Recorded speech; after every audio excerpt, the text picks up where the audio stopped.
que Paulo falou nos capítulos 1 a 11. Eu vou fazer um voo rasante de 1 a 11. Alguém sabe o que é voo rasante aqui? Ah, tem que ser da Força Aérea.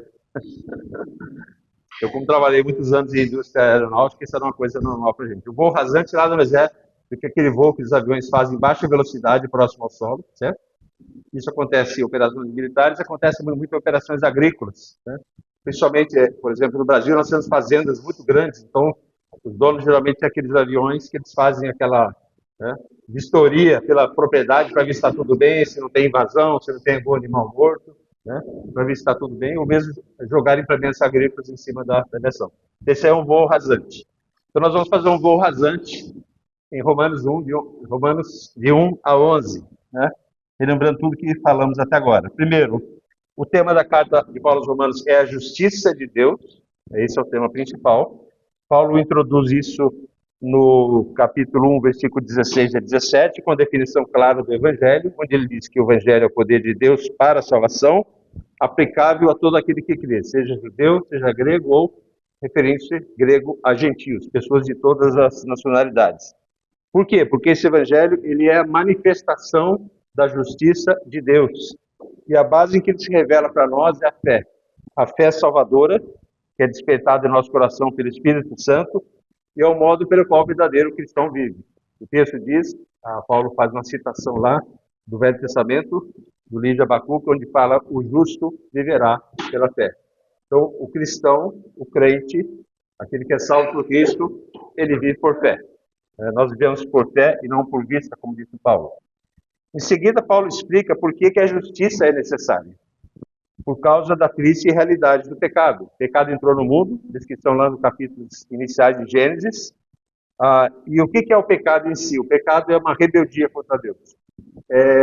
Colocar em causa a palavra de Deus. Foi exatamente o que aconteceu. A serpente ali, né, tipificando ali o diabo, induziu a mulher e o homem também, caiu nessa, de questionar o que Deus tinha falado, de duvidar do que Deus tinha falado. Aí está a essência do pecado, essa rebeldia do homem. Isso resultou o quê? Que nós vimos no capítulo 1, a ira de Deus se manifestou contra toda a impiedade. Isso está lá no capítulo 1 de Romanos, né? Por causa do pecado. Gentios, pagãos, judeus, enfim, todos os homens de todos os povos são considerados pecadores por natureza e estão condenados. Romanos 3:23, todos pecaram e destituídos estão da glória de Deus. Não há justo, não há um sequer. Não há quem busque a Deus. Essa é a realidade que Paulo retrata ali nos primeiros 3 capítulos de Romanos.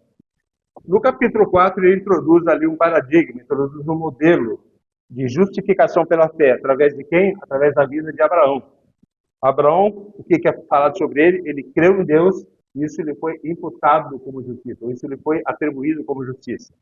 Então, Abraão foi um modelo ali de justificação pela fé. Abraão não tinha nem ideia sobre Jesus, sobre o Messias, sobre o que viria, mas ele creu no que Deus falou para ele, né? Ao contrário do que Adão fez lá no Éden, Abraão ele creu no que Deus falou.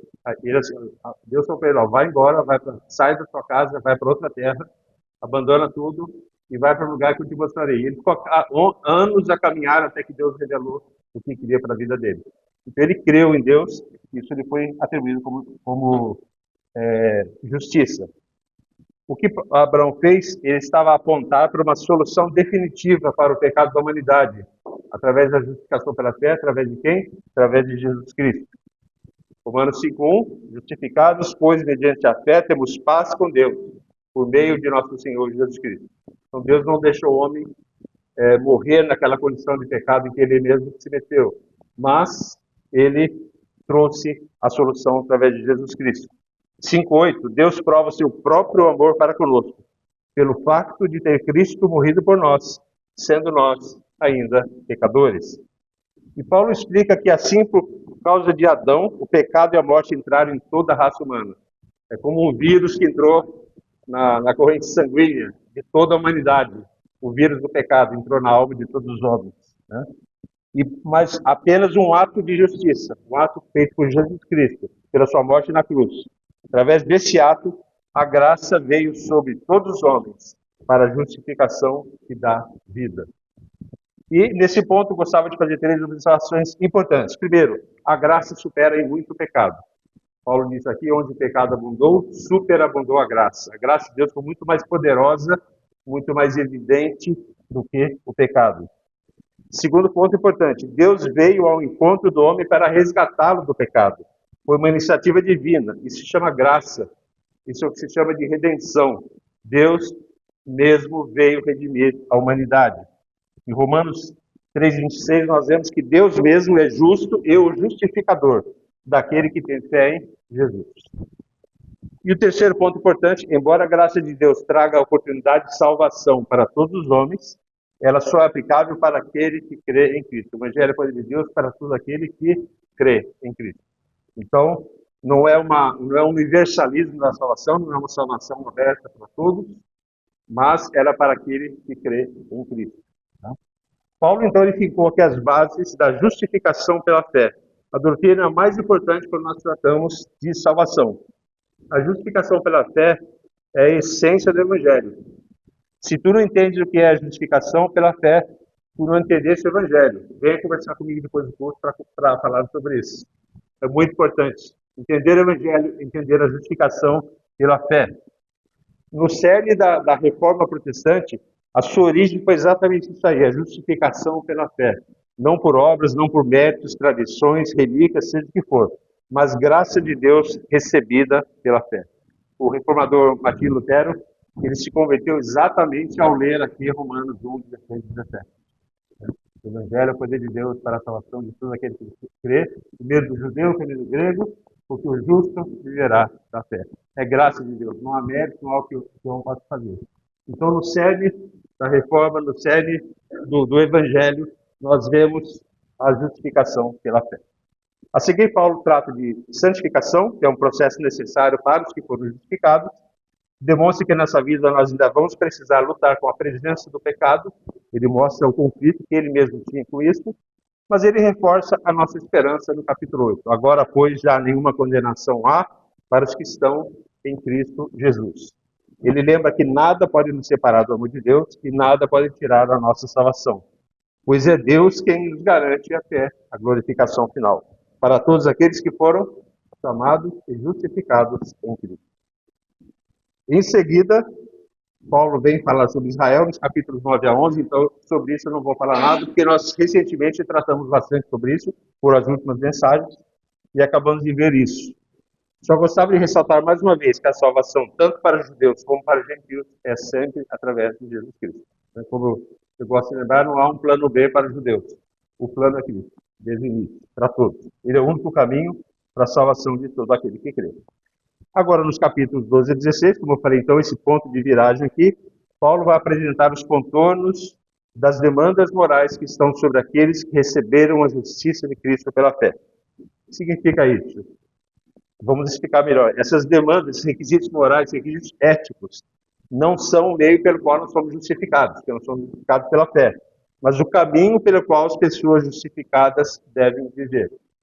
Nós vivemos o novo padrão ético, segundo a ética do reino de Deus, não para ser justificados, mas porque fomos justificados.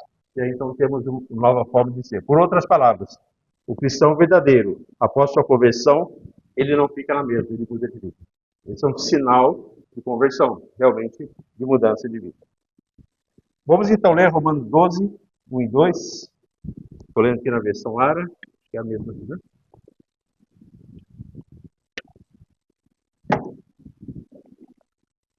Rogo-vos, pois, irmãos, pelas misericórdias de Deus, ou pelas compaixões de Deus, que apresenteis os vossos corpos por sacrifício vivo, santo e agradável a Deus, que é o vosso culto racional.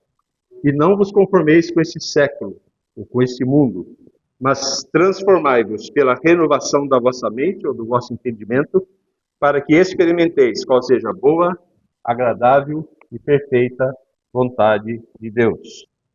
Ou então Paulo começa com esse rogo-vos, pois. Em outras traduções está, portanto, irmãos. Outra tradução fala, eu apelo para vocês, portanto, irmãos. Então o sentido é de apelar, de rogar, de pedir com veemência. E toda vez que nós temos esses portanto e pois, nós já aprendemos isso, é porque vem algumas consequências daquilo que foi falado antes. né? E Paulo tinha falado do quê? Da nova vida em Cristo. A vida de justificação, uma vida de salvação, uma vida de esperança. Então, em função de tudo aquilo que ele falou, que ele apresentou, o que isso implica agora para o nosso viver na prática? Diante de tudo que eu sei, de tudo que eu aprendi, tudo aquilo, o que isso agora reflete na vida prática? E é interessante que Paulo está a rogar, a dirigir-se a quem? A irmãos. Ele fala, rogo-vos, pois, irmãos. Ele não está falando com incrédulos aqui, que os incrédulos não entenderiam. Está falando para irmãos que foram salvos, que foram justificados pela fé. Portanto, eles tinham condições de perceber bem o que Paulo estava a falar. Como nós veremos nesse texto, o que é esperado de nós é muito mais do que uma vida simplesmente uma vida religiosa, uma vida simplesmente de vida à igreja, de cumprir compromissos considerados cristãos ou eclesiásticos, ou de dar o dízimo, ou de marcar o ponto na igreja. Paulo vai muito além, ele trata o cerne da questão, trata onde as coisas realmente começam, onde nós precisamos realmente ser transformados. Mas o apelo de Paulo aos romanos, e serve para nós também, um apelo para nós também, quando ele fala, rogo-vos, pois, irmãos, vamos nos encaixar nessa mensagem, né? Ele acrescenta pelas misericórdias de Deus, ou pelas compaixões de Deus. Então, Paulo está a trazer para o centro da questão as misericórdias de Deus, né?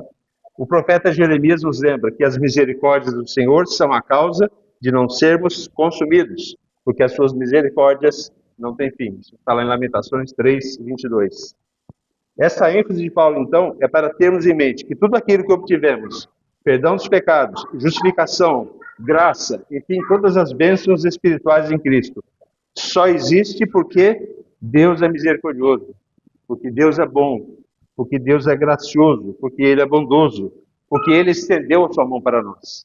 Então ele lembra das misericórdias de Deus. Ele veio ao encontro de nós pecadores. Paulo não está a apelar por ele mesmo. Olha, pessoal, eu rogo aqui, eu, Paulo, estou incomodado. Não, eu rogo-vos pelas misericórdias de Deus. Tá? E aí ele vai introduzir, então, o que ele quer dizer.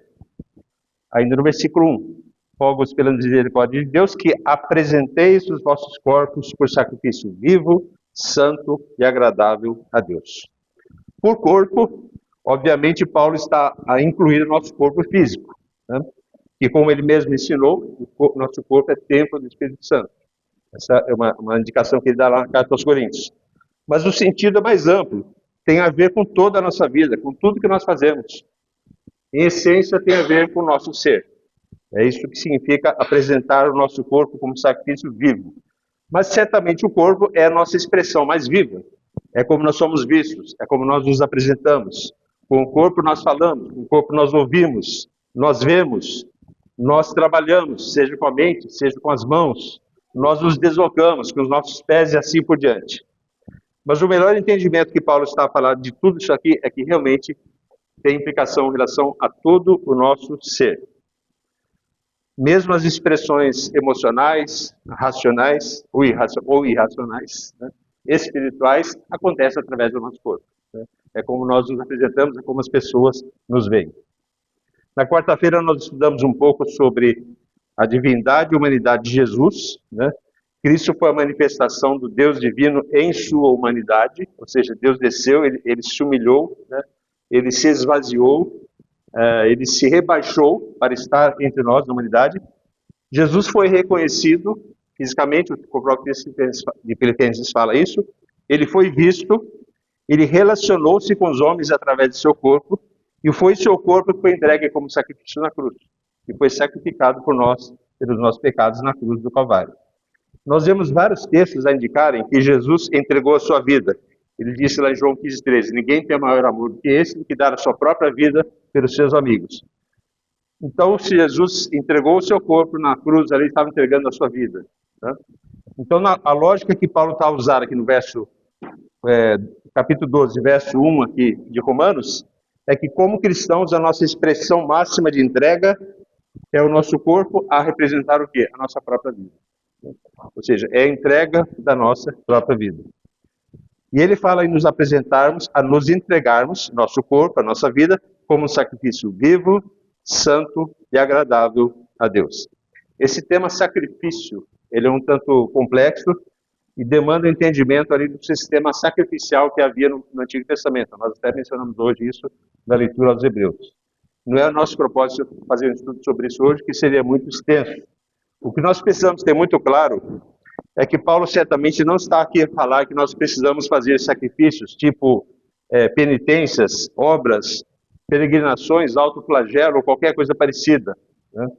Porque isso seria contraditório a tudo que ele ensinou sobre a salvação pela graça, salvação pela fé em Cristo, né?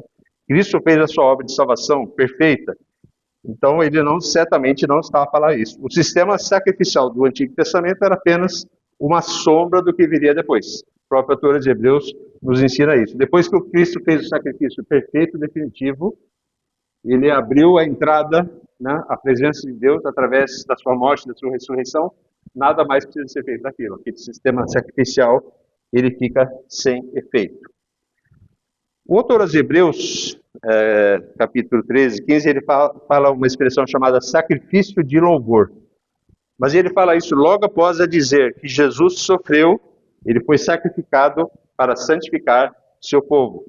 E ele diz que por intermédio dele, ou seja, por intermédio de Jesus, nós devemos oferecer a Deus um sacrifício de louvor, que é fruto dos lábios que declaram publicamente o seu nome. Nessa linha, então, não nos cabe sacrifício para a salvação, como nós vimos, não há sacrifício que façamos. Cristo fez de forma perfeita, completa e definitiva. Mas cabe-nos em Cristo exercer esse sacrifício de louvor. O que é isso? É a nossa dedicação, é a nossa consagração da nossa vida ao Senhor, é entregar-nos ao Senhor. Hoje de manhã eu estava discutindo sobre discipulado aqui na escola dominical, e antes de discipular, tu precisa ser discípulo. Precisa entregar-te ao Senhor primeiro, antes de mais nada. Então a mudança começa quando nós nos entregamos de fato ao Senhor. Então quando fala em sacrifício de louvor, é o sacrifício de entregar nossa própria vida ao Senhor, de consagrar a nossa vida ao Senhor. E é isso que Paulo fala aqui de forma mais clara, em 12:1. O nosso sacrifício significa uma entrega incondicional da nossa vida, o nosso ser inteiro a Cristo. Primeiramente, reconhecendo que, além de Salvador, Ele também é nosso Senhor. Então não basta dizer que Jesus é Salvador, mas Ele tem que ser também o Senhor da nossa vida, acima de qualquer coisa. Bom, então Paulo destaca que essa entrega da nossa vida ao Senhor, do nosso corpo, de tudo aquilo que nós somos, ela deve ser viva, ou seja, implica na nossa vida toda, de forma santa, porque nós somos separados por Cristo para viver em novidade de vida, e agradável a Deus. O que agrada a Deus, né, nessa questão de sacrifício? Vamos ver o que o Senhor espera de nós, um texto que está lá em Oséias 6,6, diz o seguinte, o que Deus falou? Estava ainda dentro do sistema sacrificial do Antigo Testamento, estava em vigor ainda. O que Deus falou? Pois misericórdia quero, e não sacrifício, e o conhecimento de Deus, mais do que o holocausto. O sistema sacrificial ele era provisório, e ele existia para trazer perdão temporário ao povo de Deus. Temporário por quê? Porque eles pecavam de novo. Adiantava ir lá, os sacerdotes, aspergiam o sangue, perdoar o pecado, eles iam lá e pecavam de novo, né? Então, ele era temporário por causa disso. Mas certamente o que estava no coração de Deus, e ao lermos esse texto aqui de Oséias, nós percebemos isso, é que eles praticassem a misericórdia. O que é a misericórdia? Amor ao próximo. E também que eles cultivassem o conhecimento de Deus, conhecer a Deus, amar a Deus, né? Amar a Deus acima de tudo e ao próximo como a nós mesmos. Esse é o resumo da lei moral de Deus, esse é o resumo dos 10 mandamentos, né? Conforme Jesus mesmo explicou. Ama a Deus sobre todas as coisas e ao próximo como a ti mesmo. É esse o sacrifício que Deus espera de nós. O sacrifício de louvor com a nossa vida, de ter o Senhor acima de todas as coisas e de olhar para o próximo com amor, com o mesmo amor com que Deus olhou para nós. Perdoar com o mesmo perdão que Deus nos perdoou. Então esse é o nosso desafio.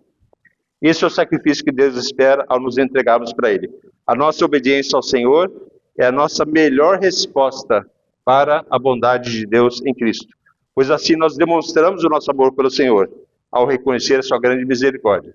Jesus disse, vós sereis meus amigos, se fizerdes o que eu vos mando. A melhor forma de agradar a Deus é obedecer aos mandamentos dele e do Senhor Jesus Cristo. Bom, Agora, ainda no verso 1, Paulo usa a expressão culto racional, né? Que é o que Paulo está associando a esse sacrifício que ele acaba de falar aqui. O culto racional é o culto prestado conscientemente com a razão. A versão da Bíblia ESV traduz isso como culto espiritual também. Por outras palavras, a entrega de todo o nosso ser em consagração e dedicação ao Senhor é o nosso culto racional, é o nosso culto espiritual. Vemos aqui que isso vai muito além desse culto que nós prestamos aqui quando estamos reunidos, né? É um culto que abrange toda a nossa vida.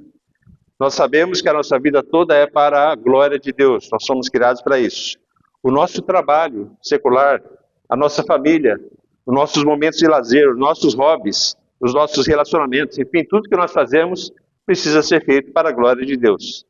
Isso faz nos lembrar que o culto que nós prestamos aqui, coletivamente, é um reflexo da nossa própria vida, desse culto racional. O que nós trazemos ao Senhor aqui é uma gratidão ao Senhor por tudo que Ele tem feito por nós. Nós nos reunimos para cultuá-lo, para adorá-lo, porque nós somos feitos para isso, mas Ele é um reflexo de toda a nossa vida. Infelizmente, alguns evangélicos têm uma visão meramente espiritualizada e às vezes mística em relação ao culto na igreja. Vamos à igreja para ser abençoados, para nos sentirmos bem, né? Ou, a semana foi muito pesada, cheia de conflitos, briguei lá no trabalho e tal, mas eu vou na igreja para libertar o meu coração. Essa é uma ideia mística, ela não é bíblica. Por quê? Porque a nossa vida durante a semana precisa viver-se segundo a vontade e segundo o padrão de Deus. Não podemos negar que estar na comunhão dos irmãos é uma coisa boa, né? Não estou dizendo isso. Ouvir a palavra de Deus, louvar ao Senhor, isso faz muito bem ao coração. Mas nós precisamos ter em mente que a nossa vida de segunda a segunda é um culto vivo, ela é um culto racional, é espiritual. E aqui nós trazemos esse reflexo da nossa vida para o louvor que prestamos ao Senhor. De nada adianta nós vivermos uma semana distante de Deus, sem nos preocupar com a vida espiritual, sem orar, sem estar atento à palavra, sem obedecer ao Senhor na prática. Aí no domingo nós vimos aqui para compensar os nossos fracassos espirituais. Não, nossa vida precisa ser uma vida de culto constante. Deus está em todo lugar, em todo tempo, Ele nos vê onde nós estamos, então nós precisamos lembrar disso sempre, né? Conhecer os atributos de Deus é muito importante por causa disso. Nós sabemos que o Senhor está ali conosco. Mesmo quando estamos fazendo coisas erradas, Ele está a nos olhar ali, né? Então, é importante nós lembrarmos e percebermos isso. Bom, então Paulo fala dessa nossa entrega em culto racional, e ele acrescenta que nós precisamos estar nas atenções de todo filho de Deus que é salvo em Cristo. Primeiro ele vem com uma instrução aqui, que é em tom negativo. Negativo porque começa com não, o que não devem fazer. Não vos conformeis com este século, com este mundo, ou não vos amoldeis este século, este mundo, ou não vivam conforme os padrões desse mundo. Não vos amoldeis ao esquema do mundo, não vos amoldeis ao padrão do mundo. É isso que Paulo está a dizer aqui quando ele diz que não vos conformeis com este século. Não vou entrar aqui em questões sociológicas, ideológicas ou mesmo políticas, que não é o caso, mas o sistema do mundo ele tem uma mentalidade que permeia todas as coisas, o sistema onde nós estamos inseridos. E essa mentalidade, em inglês, é uma palavra que eu acho que era mais completa, que é mindset, né? Mindset é o conjunto do que está na mente, é tudo que está na sua mente, né? Então esse é um sentido muito forte, né? Então esse mindset, essa mentalidade, ela permeia todas as coisas na nossa sociedade e muitas vezes passa aqueles ares de normalidade. Não, as coisas são assim mesmo, funcionam assim mesmo, tem que ser assim mesmo, né? Tudo funciona dessa forma. Não há tempo para nós entrarmos em detalhes, mas o modo de pensar prevalecente em geral em nossa sociedade, ele é anticristão. Ele é contrário à ética do reino de Deus.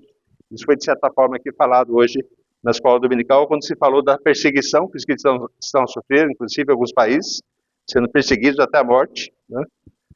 Porque a nossa sociedade ela é contra os valores cristãos. Embora nós tenhamos uma sociedade que foi fincada nos valores judaico-cristãos, de moralidade, etc., mas vários outros valores entraram e permeiam nossa sociedade de tal forma que nós vivamos numa sociedade que é anticristã. Então, por exemplo, falar em humildade, amor ao próximo, amor não por ativismo ideológico, amor mesmo de verdade, mansidão, fidelidade, reconciliação, perdão. confiança de que Deus vai suprir nossas necessidades. Enfim, tem tantos valores. Veja o Sermão do Monte, os valores que Jesus ensinou. Mas para o sistema do mundo isso não faz sentido. Parecem coisas assim, aleatórias, parecem até sinais de fraqueza. Amar os inimigos? Como assim? Inimigo, quero mais aqui. Como diz no Brasil, quero mais que se exploda. Né? Quero longe, quero dar... Mas assim é a sociedade. A sociedade, ela odeia, em alguns casos ela mata, quando não mata, cancela. Né? Cancelamento de redes sociais. Hoje é uma forma de matar alguém também, né? Virtualmente falando. Essa é a mentalidade. Agora Jesus vem e fala assim, amem os vossos inimigos. Isso mexe. Né? Isso está na contracultura do mundo, está na contracultura da sociedade que nós vivemos. Por isso, o cristianismo é de fato uma contracultura dos valores prevalecentes no mundo. E o alerta de Paulo aqui, não deixem se amoldar por isso. Senão vocês vão pensar da mesma forma, vocês vão viver da mesma forma, vocês vão agir e decidir da mesma forma. Então eu faço algumas perguntas para a nossa reflexão. Não precisa responder, tá, irmãos? Respondam cada um para si. Como nós passamos a nossa semana? Onde estão os nossos principais interesses durante a semana? Como estamos a investir o nosso tempo? O tempo de nossos filhos e os recursos que nós temos. Onde nós gastamos as nossas maiores energias durante a semana? Como nós encaramos o trabalho? O nosso foco e os nossos planos estão apenas em conquistas materiais? Qual é o nosso objetivo de vida? Como lidamos com as nossas relações interpessoais, no trabalho, na vizinhança, na família e mesmo entre os irmãos da igreja? Qual a nossa base para definirmos os nossos momentos de lazer e de descanso? Nós temos um comportamento diferenciado, cristão, de não conformidade, de não nos amoldarmos ao sistema do mundo, ou nós acabamos fazendo o que todos fazem para podermos ser socialmente aceitos? Então, são reflexões importantes que nós fazemos quando lembramos que Paulo fala assim, não se amoldem a esse mundo, não se sigam esses padrões do mundo, vocês têm outra mentalidade. Tá? Bom, um cristão comprometido com Cristo, um discípulo de Jesus, como vimos hoje na escola dominical, não pode conformar-se a esse mundo, mas precisa aprender a viver nele, porque nós vivemos nesse mundo. Então, nós não somos feitos para ficar numa bolha, isolados. Né? É bem nesse mundo que Jesus falou, vocês precisam ser sal, vocês precisam ser luz. É no meio das trevas, é no meio da podridão. Lá tem que ser sal e tem que ser luz. Então, como discípulos, nós precisamos aprender a viver na nossa vida a ética do reino de Deus e nos alimentar continuamente da palavra de Deus para crescer no conhecimento de Deus. Por isso que nós insistimos muito aqui na igreja a importância de nós estudarmos a palavra, seja aqui na igreja, seja na escola dominical, seja nos grupos de interesses, homens, mulheres, crianças, seja em nossas casas, nossas famílias, levar as pessoas a entender, estudar a palavra de Deus, porque é dali que nós vamos extrair realmente os padrões do reino de Deus, para a nossa vida, a ética do reino de Deus.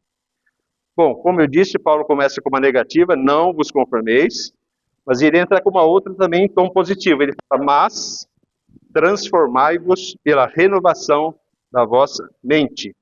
Sejamos transformados por novos padrões de pensamento. Para podermos, de fato, resistir à pressão do mundo, precisa haver uma transformação da nossa própria mentalidade. Eu vou repetir de novo, isso aqui é muito importante. Para podermos, de fato, resistir à pressão do sistema do mundo, precisa haver uma transformação da nossa própria mentalidade. E para já eu adianto que isso não tem a ver com algo pontual, mas é um processo contínuo na nossa vida. É uma luta diária. Não é um estágio que já tu alcança e já estás pronto. Hoje foi falado aqui na IBD de supercrente. Ninguém vai chegar a ser supercrente. Supercrente só no céu, né? Depois da glorificação. Então todos nós estamos num processo. Nós não chegamos lá ainda, mas nós precisamos tomar cuidado para não nos conformarmos com esse mundo. E podemos ter uma mentalidade transformada. E esse então é um processo contínuo na nossa vida.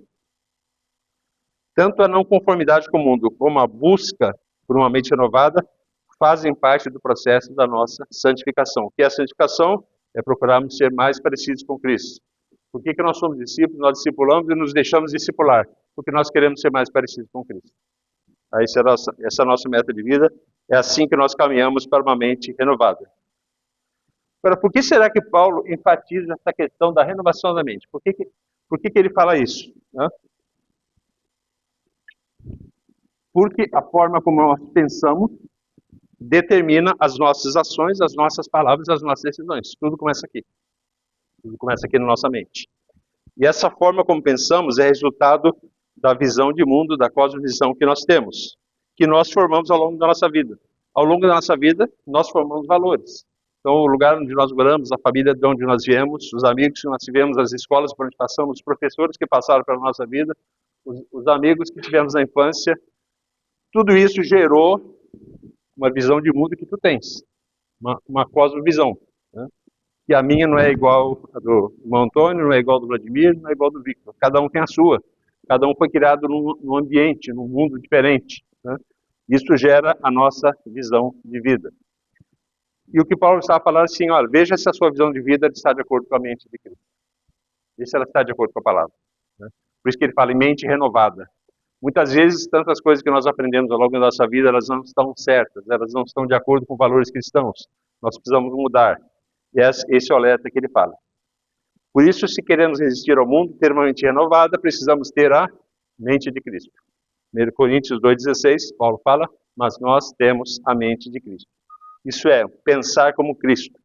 E como foi bem lembrado hoje na escola dominical, não basta olharmos para Cristo apenas como um exemplo moral, um grande mestre com bons ensinos, com boas ideias, né?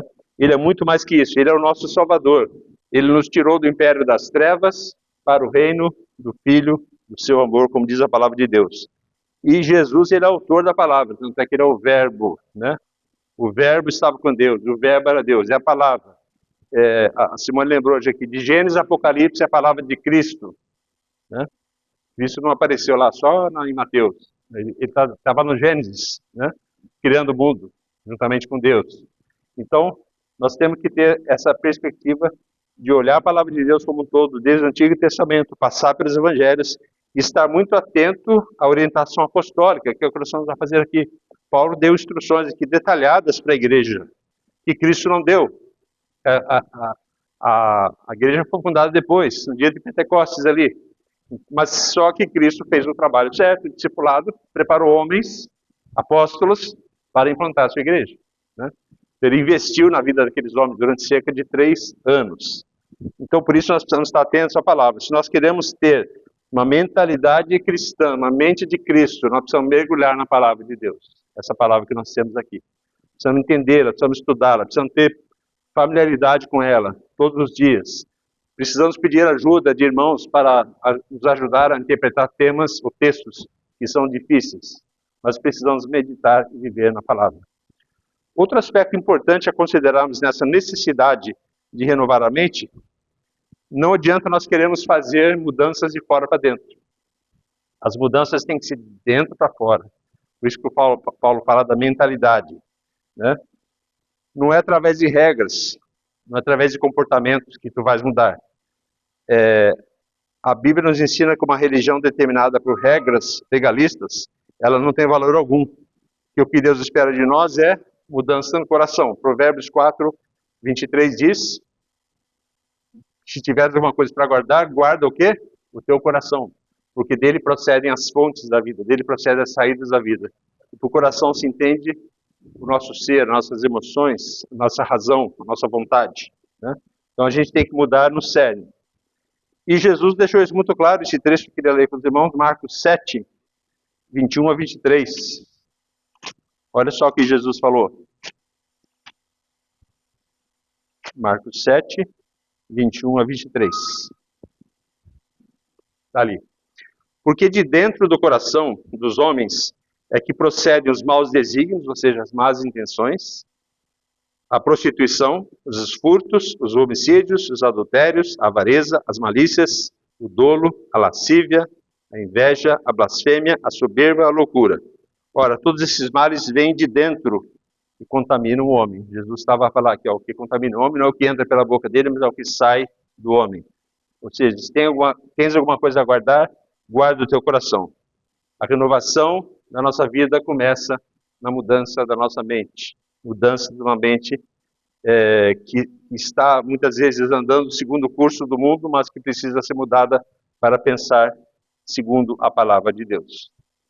E o verso 2 encerra aqui, né, do Romanos 12, 2, dizendo: para que experimentemos qual seja a boa, agradável e perfeita vontade de Deus.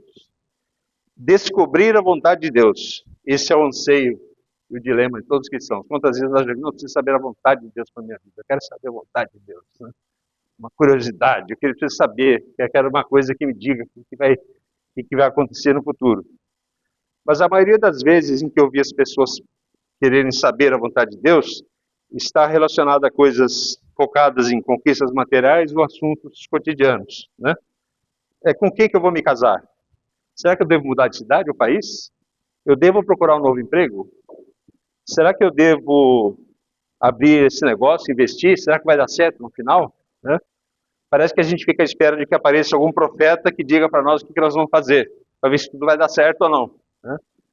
E nós sejamos prósperos e felizes. Bom, eu tenho uma má notícia para quem pensa assim: a Bíblia não promete nada disso. Nada. Não tem nenhum lugar dizendo na Bíblia que fala, não, Deus vai chegar e vai dizer, se você fizer um negócio vai dar certo. Não, não tem isso na Bíblia. Tá? Os casos específicos da Bíblia tinham um propósito ligado ao propósito redentor de Deus, desde o Velho Testamento. Mas não são coisas aplicáveis à nossa vida no dia a dia. As especulações que muitas vezes nós fazemos. O que Jesus ensinou em relação a isso? Não andeis ansiosos contra as coisas dessa vida. Não andeis ansiosos contra coisa nenhuma. Né? Confie no Pai. O Pai alimenta as aves do céu que não trabalham, os lírios do campo que crescem tão bonitos lá. Se Ele faz isso, quanto mais a vós, homens de pequena fé. Né? Filhos, não irá sustentá-los. O que a palavra está aqui a nos ensinar não é que nós não precisamos trabalhar, não precisamos ser previdentes, porque esses também são valores cristãos que nós encontramos e aprendemos na palavra de Deus. Mas é tudo uma questão de foco de vida, de mentalidade, de como nós pensamos. E o que tem a ver com o que Paulo fala de conformidade com o mundo. Onde está o nosso coração? Nós estamos apenas atrás de correr atrás das mesmas coisas que os gentios procuram, como disse Jesus naquele texto sobre a ansiosa solicitude pela vida. Onde estão nossos alvos de vida, além de trabalhar, ganhar dinheiro, buscar mais conforto, reformar-se o mais cedo possível e viver uma vida tranquila e sossegada? Será que a nossa vida é só isso? Ou tem algo mais? Tem algum alvo mais importante a nós alcançarmos da nossa vida? O conceito de felicidade lá de Mateus 5, Sermão do Monte, bem-aventurados. Nosso conceito é aquele ou é um conceito que o sistema do mundo tenta nos vender? O sistema do mundo tenta colocar na nossa mente. Sermos discípulos de Jesus, como vimos e aprendemos hoje na escola dominical, é uma escolha radical. Seguir a Cristo é uma escolha radical. Né? Quer ser radical de verdade? Siga Jesus. Siga os seus ensinos. Né? Caminhe com Ele. Bom, irmãos, esse tema da vontade de Deus nós teremos muito a falar. Né? A palavra de Deus, ela, como eu falei, ela não dá resposta pontual para as coisas que nós queremos no dia a dia, mas ela nos dá princípios para tomar as decisões. Então tem vários princípios que nos ajudam a tomar as decisões corretas. Mas voltando ao texto aqui, o que Paulo propõe é um caminho muito melhor do que simplesmente ficar a querer descobrir a vontade de Deus. Olha o que Paulo fala aqui. Se nós não nos conformarmos com o sistema do mundo, vivemos uma transformação da nossa mentalidade, nós iremos experimentar a vontade de Deus. Ele não está falando de, olha, vocês vão descobrir a vontade de Deus. Não, vocês vão experimentar a vontade de Deus. Se não se deixarem influenciar pelo padrão do mundo e tiver uma mente como a mente de Cristo, vocês vão experimentar a vontade de Deus. Porque ela é boa, ela é agradável, ela é perfeita. Ele não diz que nós vamos descobrir, mas que nós vamos experimentar. Nós estaremos no melhor caminho, o lugar mais seguro. O lugar mais seguro da nossa vida é o centro da vontade de Deus. Esse é o lugar mais seguro. Saber que estamos a fazer uma coisa que o Senhor se agrada, o Senhor aprova. Isso vai muito além das expectativas de sucesso material, de suposta felicidade. Nós estamos a falar aqui de valores eternos que darão muito mais sentido para a nossa vida, mais nobre e elevado, não por méritos nossos, mas por causa dos méritos de Cristo. Finalmente, por experimentar a vontade de Deus, podemos entender que estaremos a viver uma vida de obediência ao Senhor. Isso será uma consequência natural. Segundo Paulo, esta é a vontade de Deus para nós. Uma mente renovada em Cristo nos levará naturalmente à obediência a Deus. Uma mente renovada pela palavra de Deus vai buscar nela os princípios, não as respostas diretas, mas os princípios para a tomada de decisões na vida. Então, esse que a palavra de Deus nos propõe, exatamente pela mudança da nossa mente. Bom, já caminhar para a nossa conclusão da mensagem de hoje, os irmãos se lembram do capítulo 1 de Romanos, né? A ira de Deus se manifesta contra toda impiedade. Os homens eram nulos em seus raciocínios. Os homens se afundaram na idolatria, adoraram imagens de animais. Os homens mudaram o seu uso natural, as mulheres também caíram em pecados com o seu próprio corpo, desprezaram a Deus, desprezaram o conhecimento. Ou seja, Paulo criou um quadro ali de degradação total da humanidade.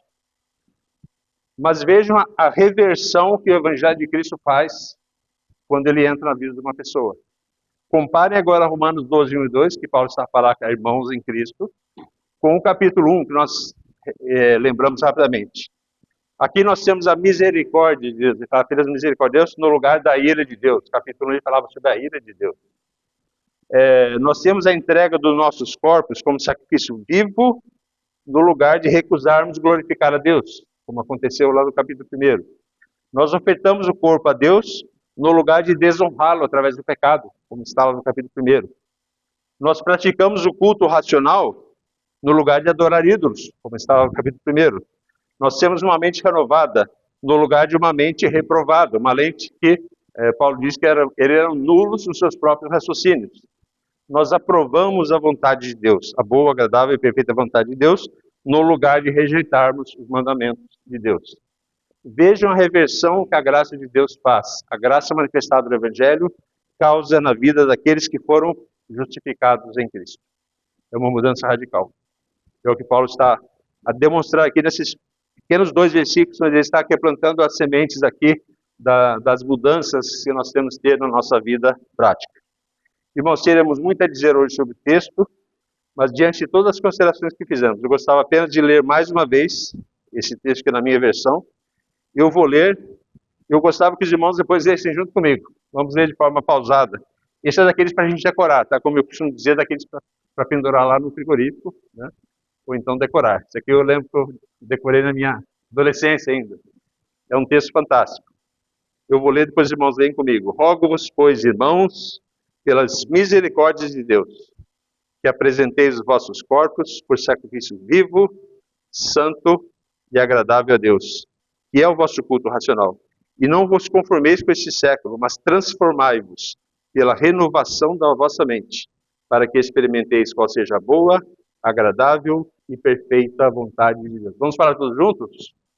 Rogo-vos, pois, irmãos, pelas misericórdias de Deus, que apresenteis o vosso corpo por sacrifício vivo, santo e agradável a Deus, que é o vosso culto racional. E não vos conformeis com este século, mas transformai-vos pela renovação da vossa mente, para que experimenteis qual seja a boa, agradável e perfeita vontade de Deus. Somente com mentes renovadas é que nós poderemos ter, de fato, vidas transformadas. E nós só podemos buscar essa mente renovada se estivermos em Cristo. Por isso que eu falei que Paulo estava a dirigir-se a irmãos. E por isso que precisamos lembrar sempre daqueles que ainda não chegaram ao Evangelho de Cristo, para que também conheçam o Evangelho, para que também entendam a salvação que há em Cristo, a justificação que há em Cristo, para que também possam ter suas vidas mudadas e transformadas. Este é o Evangelho, que é o poder de Deus para a salvação de todo aquele que crê. Amém? Deus a todos os abençoe. Vamos cantar agora a música, fala sobre renovação.